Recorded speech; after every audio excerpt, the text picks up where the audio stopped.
Hello, America. I'm Mark Levin, and this is Life, Liberty, and Levin Saturday. I'm glad you're here. We have a great show. Victor Davis Hanson and Steve Moore. But before we get to our wonderful guests, let's cut to the chase. You hear all this analysis on the debate, analysis about what's going on. Let's stop pretending.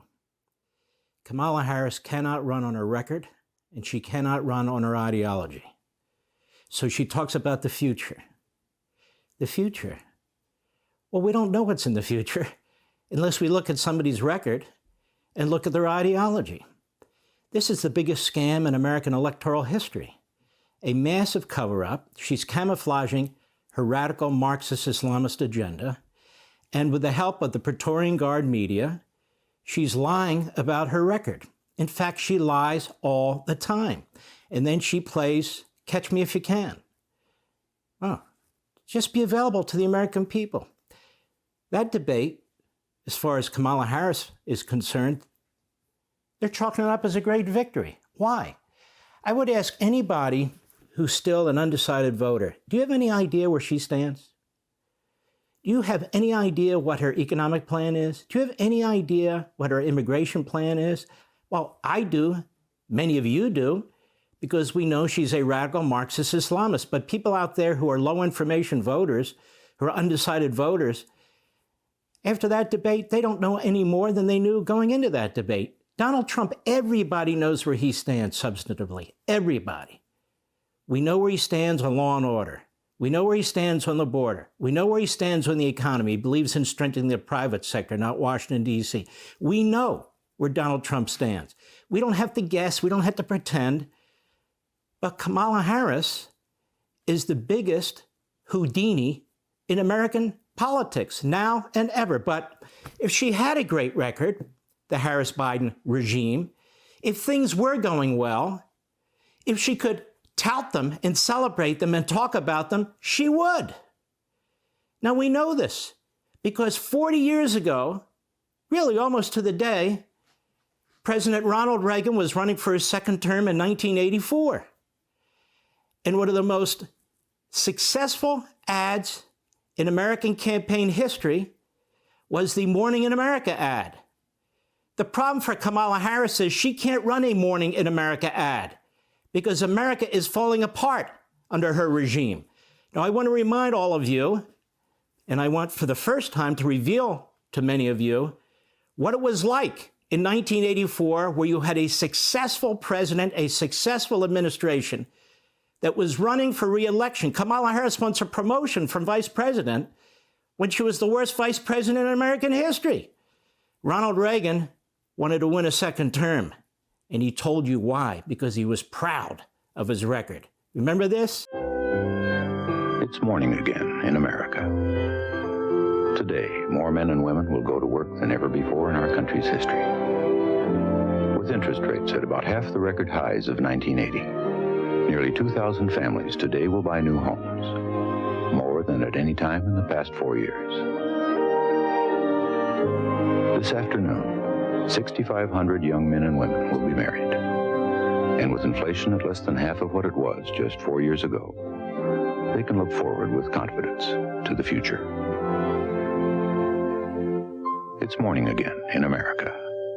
And under the leadership of President Reagan, our country is prouder and stronger and better. Why would we ever want to return to where we were less than 4 short years ago?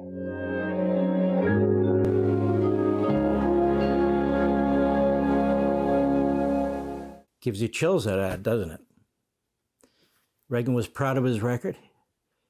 Reagan engaged. He would tout his record wherever he went, wherever he could. Kamala Harris lies about her record if she talks about it at all. I mean, here we have from the Federalist 25 lies Kamala Harris told in her debate against Trump. Here we have Breitbart, 21 false claims and hoaxes by Kamala Harris that ABC's debate moderators did not fact check. In other words, even when it comes to talking about her record, such as it is, she just lies.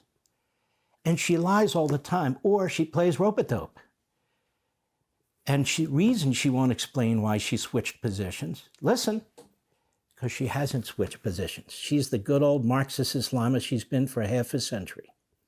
For half a century. Now, Kamala Harris, she can't run on cutting inflation. She caused it. She can't run on cutting taxes. She raised them. She can't run on securing the border. She unsecured the border. She can't run on cutting gasoline prices. She raised them. She can't run on safe streets. Our streets are a disaster. She can't run on peace and tranquility. War has broken out in every region of the world as a result of Harris and Biden. She can't run on improvement in education and school choice because she's helped destroy public education and she opposes school choice. She can't run on all her accomplishments for the black community. There are no accomplishments for the black community. She can't run on women's rights. She'll demagogue abortion to the end, but she's destroyed women's rights, especially in sports, especially all those women enslaved, mostly brown and black women, on the southern border, because she was the border czar. Okay, she's not the border czar. She's the damn Vice President of the United States. Oh, but she's for women's rights? Where? Show me. How? When?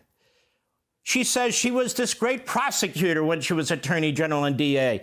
Well, she's now the Vice President of the United States. Tell me, how many people have gone to prison on the border who've killed people, raped people, who've sold people into slavery because Kamala Harris is some great prosecutor, heading some commissioner, demanding the Department of Justice do so?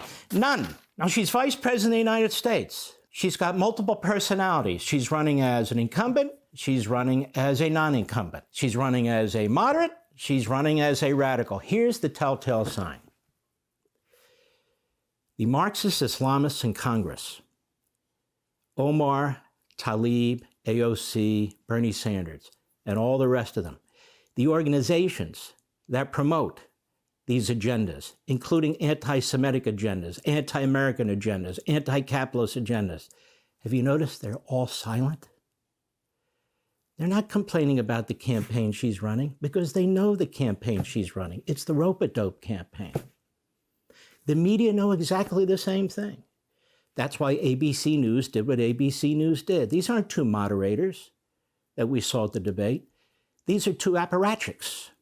Apparatchiks for the state, apparatchiks for the Democrat Party, which the Democrat Party views as one of the same. State-run media, state-run apparatchiks. Vladimir Putin would have been proud of having these moderators in a so-called debate. But I want you to remember something also. Probably the greatest constitution ever written was written in 1936. We've talked about this before, by Joseph Stalin. The great Antonin Scalia has referred to this too when he was alive. He testified about it, the greatest constitution. There it was. More rights than our Bill of Rights, taking care of people, economic freedom, the right to protest, the right to challenge the government, and yet he ran a genocidal police state. A genocidal police state. Let me tell you something, Kamala Harris. Your record means everything. Your ideology means everything. Don't keep brushing us off, talk about the future. You only care about the future. The future is going to be bleak and dark and gray with you because you're an incompetent, you're a failure, and you're an ideologue. I can't think of a worse brew than that. Now, ladies and gentlemen, we vote for president for ourselves. This isn't about Kamala Harris. This isn't about the Democrat Party. This is about we, the people, what kind of person we want as president of the United States. She has shown us nothing but disrespect. She has no respect for our intelligence. She has no respect for this country or our electoral system. She lied over and over and over again to cover up Joe Biden's mental incapacity, right up to the very end, even after the debate. She knew he was incapable of being president, but she wanted to be there. She wanted to be in power. She had the power to trigger the 25th Amendment to remove him. She wouldn't do it. Why? Because she wanted to stay in good standing with her party. Her party rewarded her. She was involved in the coup against Biden. She just wasn't an observer. She knocks him off. She becomes the nominee in a virtual nomination process. They don't even have an open convention. There's no challenge. And now she's saying, vote for me, the worst vice president in American history, with these Marxist Islamist positions that are so radical that she's to the left of Bernie Sanders. And then she says during the debate, oh, no, she plays rope-a-dope. You cannot tell me one substantive thing that she said about the economy, the border, crime, nothing. They spent 7 days in Pittsburgh, holed up in a hotel room, to try and figure out how to attack Donald Trump. And the media celebrated it. Now, this is important. Why? She was not preparing for a debate to reveal herself to the American people, to win on the issues. She was preparing to have a debate that would please the press. So she had all these cheap shots and all these attacks. It was a debate for her, for the press, because the press is carrying her water. The state-run media is her Praetorian Guard. And so they're cheering her on. And yet, survey after survey, undecided voters are saying, well, we still don't know where she stands.